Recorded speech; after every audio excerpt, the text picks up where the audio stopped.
ಸ್ನೇಹಿತರೆ, ಇಮ್ಯಾಜಿನ್ ಮಾಡ್ಕೊಳ್ಳಿ, ನೀವು ಮಾಡದ ತಪ್ಪಿಗೆ ಜೈಲು ಸೇರಿರ್ತೀರಾ. ವರ್ಷಗಳ ಕಾಲ ಹೋರಾಡಿ ಕೊನೆಗೂ ನ್ಯಾಯಾಲಯ ನಿಮ್ಮನ್ನು ನಿರ್ದೋಷಿ ಎಂದು ಘೋಷಿಸುತ್ತದೆ. ಇನ್ನೇನು ಮನೆಗೆ ಹೋಗಬೇಕು ಎನ್ನುವಷ್ಟರಲ್ಲಿ ಜೈಲಿನ ಬಾಗಿಲುಗಳು ಮುಚ್ಚಿಕೊಳ್ಳುತ್ತದೆ. ಮುಂದಿನ 14 ವರ್ಷಗಳ ಕಾಲ ನೀವು ಜಗತ್ತಿನಿಂದಲೇ ಮರೆಯಾಗಿ ಹೋಗ್ತೀರಾ.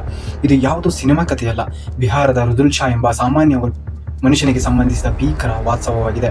ಒಬ್ಬ ಮನುಷ್ಯ ಸತ್ತಿದ್ದಾನೆ ಎಂದು ಜಗತ್ತು ನಂಬಿದಾಗ ಅವನು ಸತ್ತಂತೆ. ಆದರೆ ಒಬ್ಬ ಮನುಷ್ಯ ಬದುಕಿದ್ದಾನೆ ಎಂದು ವ್ಯವಸ್ಥೆಯೇ ಮರೆತು ಹೋದರೆ ಅದು ಸಾವಿಗಿಂತ ಭೀಕರವಾದುದು. ಇದು ರುದುಲ್ ಶಾ ಎಂಬ ಬಿಹಾರದ ಒಬ್ಬ ರೈತನ ಕತೆ. ಜೈಲಿನ ಕಂಬಿಗಳು ಅವನನ್ನು ಬಂಧಿಸಲಿಲ್ಲ, ಬದಲಿಗೆ ಭಾರತೀಯ ಆಡಳಿತ ನಿರ್ಲಕ್ಷ್ಯ ಎಂಬ ಕಪ್ಪು ರಂಧ್ರ ಅವನನ್ನು ಬದುಕನ್ನೇ ನುಂಗಿ ಹಾಕಿತು. ಹೌದು, 1953 ರುದುಲ್ ಶಾ ತನ್ನ ಪತ್ನಿಯನ್ನು ಕೊಂದ ಎಂಬ ಆರೋಪದ ಮೇಲೆ ಜೈಲು ಸೇರ್ಕೊಂತಾನೆ. ಅವನನ್ನು ಪೊಲೀಸರು ವಿಚಾರಣೆಗೆ ಹಾಜರುಪಡಿಸುತ್ತಾರೆ. ಹಲವಾರು ವಿಚಾರಣೆಗಳು, ವಾದಗಳು, ಸಾಕ್ಷಿಗಳನ್ನು ಪರಿಗಣಿಸಿದ ಮುಜಾಫರದ ಸೆಷನ್ ನ್ಯಾಯಾಲಯವು 1968 ಜೂನ್ 3 ನಿರಪರಾಧಿ ಎಂದು ಬಿಡುಗಡೆ ಮಾಡುತ್ತದೆ. ಅಂದು ನ್ಯಾಯ ಸಿಕ್ಕಿತು ಎಂದು ರುದುಲ್ ಶಾ ಅವರ ಆನಂದಕ್ಕೆ ಪಾರವೇ ಇರಲಿಲ್ಲ. ಆದರೆ ಅವನಿಗೆ ಗೊತ್ತಿರಲಿಲ್ಲ ಈ ಆನಂದ ಬಹಳ ಕ್ಷಣ ಉಳಿಯುವುದಿಲ್ಲ ಎಂದು. 1968 ರುದುಲ್ ಶಾ ಅವರನ್ನು ಸೆಷನ್ ನ್ಯಾಯಾಲಯವು ಬಿಡುಗಡೆ ಮಾಡಿತು, ನಿರ್ದೋಷಿ ಎಂದು ಹೇಳಿ ತೀರ್ಪು ನೀಡಿತು.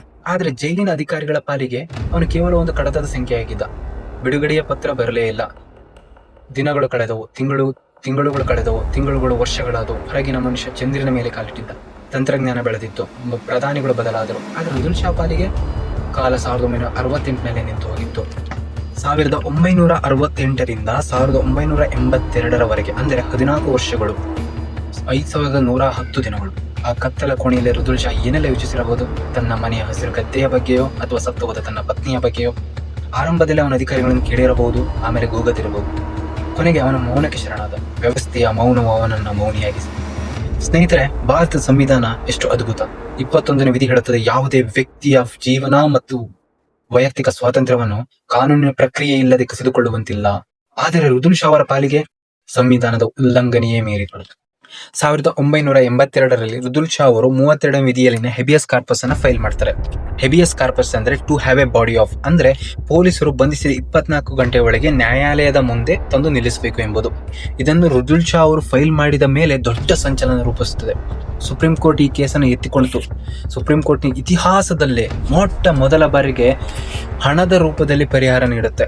ಮೊದಲ ಬಾರಿಗೆ 30,000 ರೂಪಾಯಿಗಳ ಪರಿಹಾರ ನೀಡಿ ರುದುಲ್ ಶಾ ಅವರ 14 ವರ್ಷಗಳ ವನವಾಸಕ್ಕೆ ಇದು ಮುಕ್ತಿ ನೀಡುತ್ತದೆ. ಈ ವ್ಯವಸ್ಥೆ ಮಾಡಿದ ಒಂದು ತಪ್ಪಿನಿಂದ ಅಮಾಯಕನ ಅಮೂಲ್ಯವಾದ 14 ವರ್ಷಗಳು ಬೆಂಕಿಯಲ್ಲಿ ಸುಟ್ಟು ಹೋಗುತ್ತದೆ.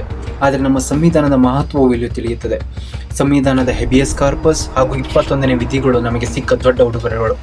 ರುದುಲ್ ಶಾ ಪ್ರಕರಣವು ಒಂದು ಕೇವಲ ಕಾನೂನು ಪಾಠವಲ್ಲ, ಇದು ಅಧಿಕಾರದಲ್ಲಿರುವ ನಿರ್ಲಕ್ಷ್ಯ ಒಬ್ಬ ಸಾಮಾನ್ಯ ಮನುಷ್ಯನ ಬದುಕನ್ನು ಹೇಗೆ ಮುಸ್ಪ ಮಾಡಬಲ್ಲದು ಎಂಬುದಕ್ಕೆ ಸಾಕ್ಷಿ.